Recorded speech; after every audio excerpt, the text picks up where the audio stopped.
Currently about 3 degrees Fahrenheit outside. Positive. It was negative 10 this morning. And we're currently working on a frozen whitewater system. We call them whitewater well systems. So this well actually doesn't have a pressure tank inside. The pressure tank is down in the ground. It's this giant donut. It probably extends even a little under this deck here.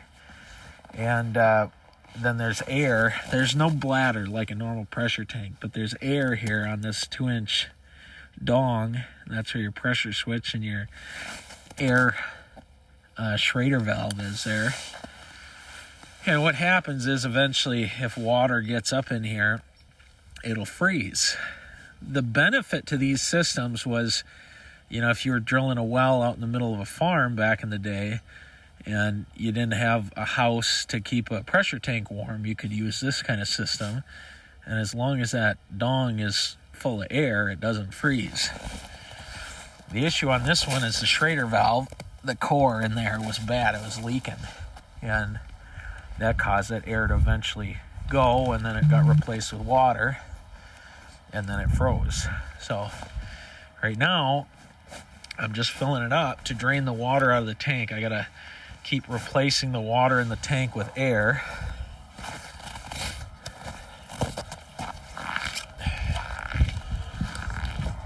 You can see here's the spigot.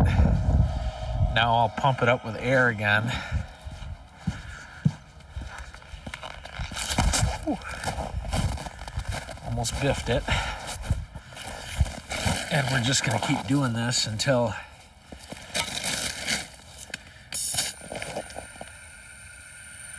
we get all the water out. Once we start sputtering air out of that, then we know we're good. And then we can begin the actual pressurization process to get it set up right. Do you like my little relay stopper? Oh, it sounds like it's gurgling.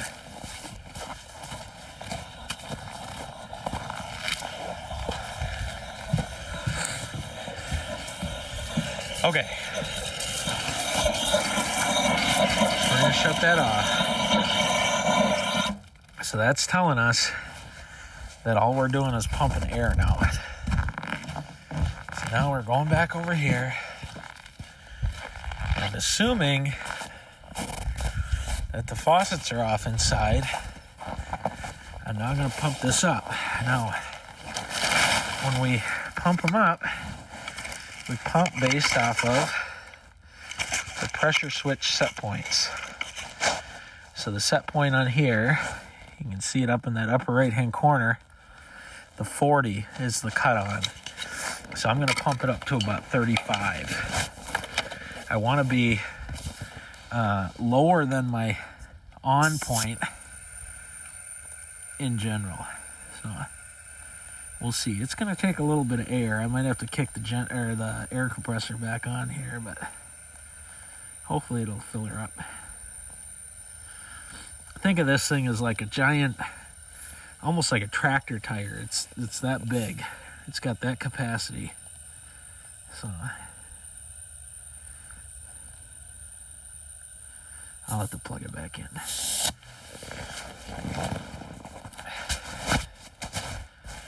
Alright. So now we got it filled up. You can see we're at roughly 35-ish. So now we'll pull our handy dandy well shutter offer. And we should see it go up. I think I hear it anyways. Make sure our Schrader is tight. Yeah, I do hear it. It'll take a minute, but it should get there. Oh yeah, now we're eking up.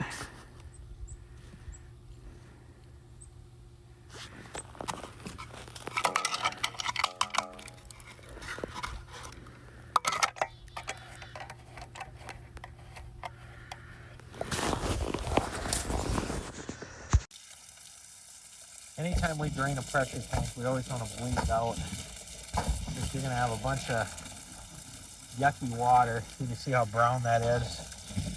basically that pressure tank's been accumulating gunk at the bottom of it for the last 40 years, 50 years on these units anyway. So we just want to make sure we don't send that through the house plumbing. Seems to be pretty clear, but I'll let it run for another minute or so. A minute or so. They should really get that. That's no good there. A lot of house rot, kind of.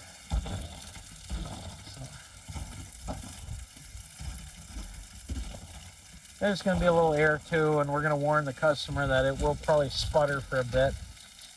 We just don't want them taking a shower at 5 a.m. and getting surprised that it's hissing at them. So